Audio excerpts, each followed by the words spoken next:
granniopteryx, she knows the truth, she's linking every link. Hello, I was talking recently about political corruption, vote rigging going on in Tameside, which is Angela Rayner's patch. She wasn't involved in this. This was a council election, but the fact is she had to have known about it. And the people who were rigging the votes almost certainly knew that she knew, and she was pretending not to see. That's what was going on. That's corruption at the top. And I can't accuse Ms. Rayner of actually plotting this, but I can accuse her of being negligent in that respect. Well, here we have another situation with the SNP. They were discovered to have had the same sort of problem. The SNP, according to an article in the Telegraph, isn't a political party, it's a cult, and Sturgeon's thieving husband proves it. What was going on was this. Peter Murrell, this chap here, appeared in court a few days ago, was accused of embezzling £400,000 from the Scottish National Party funds. These are funds that have been acquired by people donating to the party or by membership fees.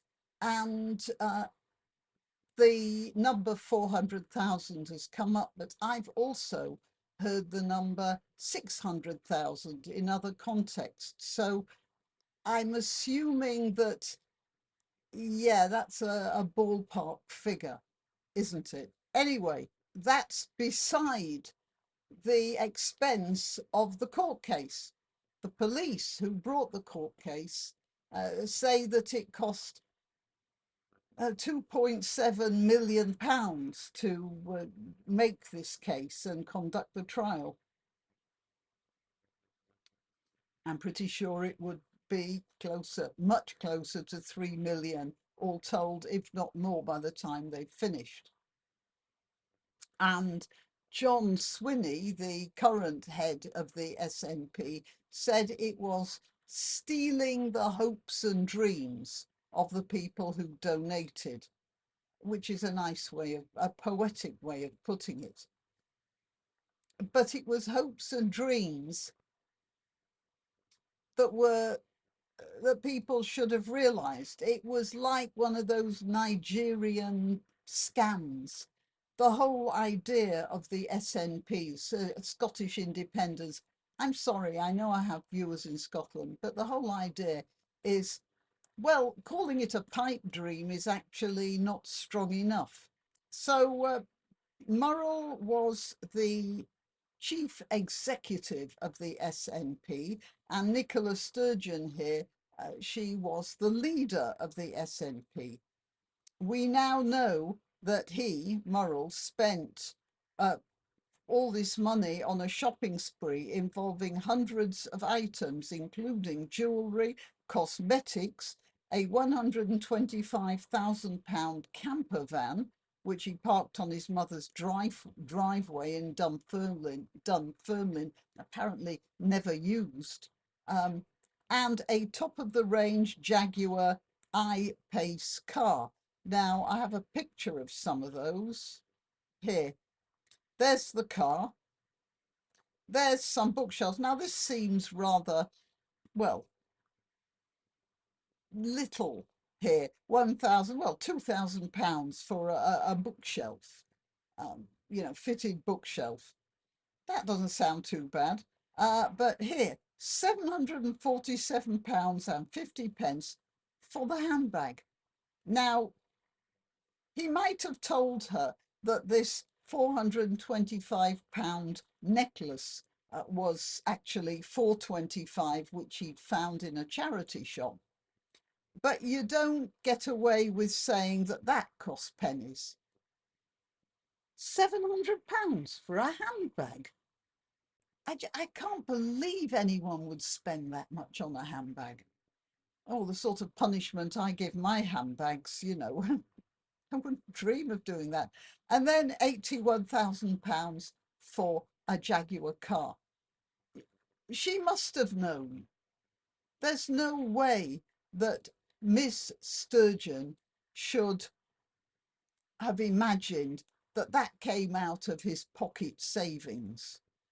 Let's go back to this.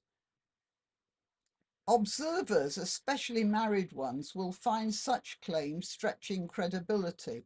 How often is the purchase of a Lalique salt and pepper grinders worth 2,600?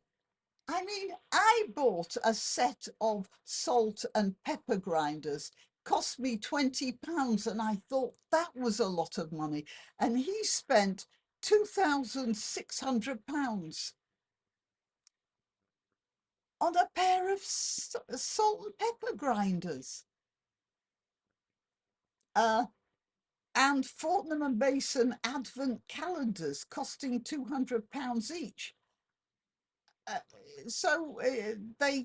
This article says here, how come Sturgeon didn't ask about this? Well, apparently other members of the SNP didn't ask about it either, but they weren't actually living with him.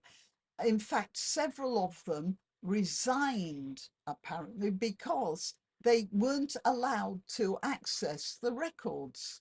They couldn't get at the records. They were kept opaque. Now, Murrell was the chief executive for 22 years, but he started this career, this criminal career, only 12 years ago. Astonishingly enough, around the same time as he married Miss Sturgeon. Make of that whatever you will. What else do we have here? A remote meeting of the party's National Executive Council held in March 2021, when the media were already reporting allegations about missing funds, was addressed by Sturgeon, who warned attendees, just be very careful about suggestions that there are problems with the party's finances because we depend on donors to donate. Yeah, I'm sure she does depend on donors to donate, but I'm not entirely sure that what the attendees were thinking of was not quite the same thing as what Nicola Sturgeon was thinking of. So what was going on here? Well, it was like any con trick. The Scottish people were inclined to believe what they wanted to believe. They wanted to believe in the myth of Scottish independence. And as I said, it's like those Nigerian prince scams. Something delightful, you know, is dangled in front of you. If only you'd let this immensely wealthy person have your bank details. And it was all started by Tony Blair, really, with his idea of devolution. He wanted to get Scottish votes. So he dangled this idea of Scottish independence in front of the Scots, and many of them fell for it. Some of them didn't, but many did. It was just too delicious to turn down. It was such a wonderful dream, even if they had doubts about it. They went for the dream anyway, as any con scam does. Now, Scotland is not viable on its own. It's a delightful dream, but it has been shown historically not to work that well. Scotland made some awful business decisions in the 17th century, in the 18th century. It just didn't work. And they ended up with the Act of Union because they needed some sort of a stabilizing force, which they got from being in union with England and After that, Scotland just burst into flower. Edinburgh, Glasgow, Glasgow in the 19th century, Edinburgh in the 18th century, they produced amazing amounts of everything from industry to philosophy. And that was because of the Act of Union. On its own, Scotland was just a series of warring tribes, really, which is why James VI of Scotland, having acceded to the English throne, didn't set up court in Edinburgh. He went straight to London because there was a very good chance of him being assassinated in Scotland. It was that sort of government.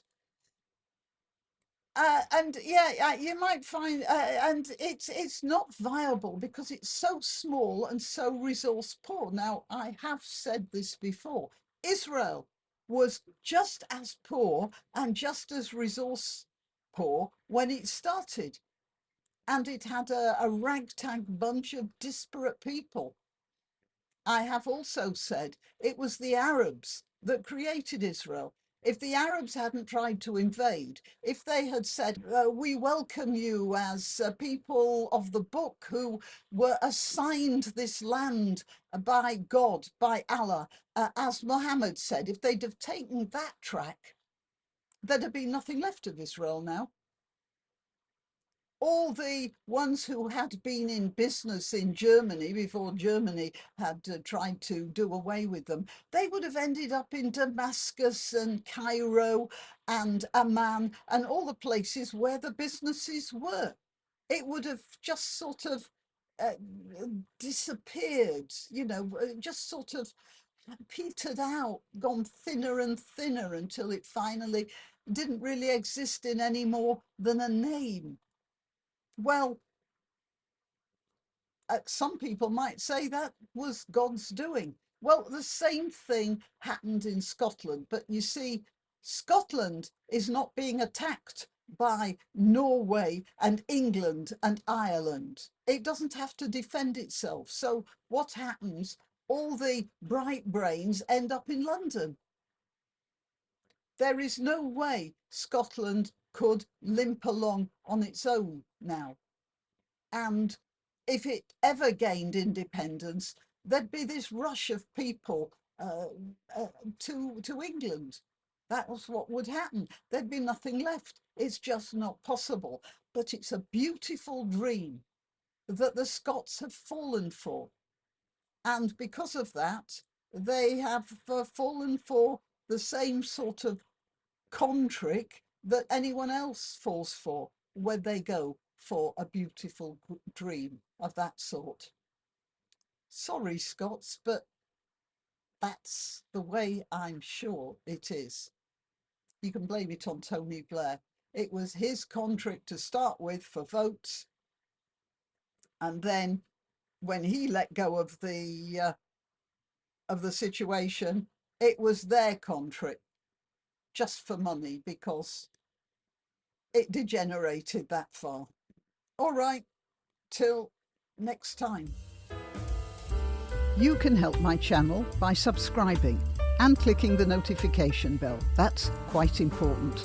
And by sharing if you're so inclined. Links to my other channels and to donation methods are in the description. But the best way you can help is simply by clicking like and notify. Thank you.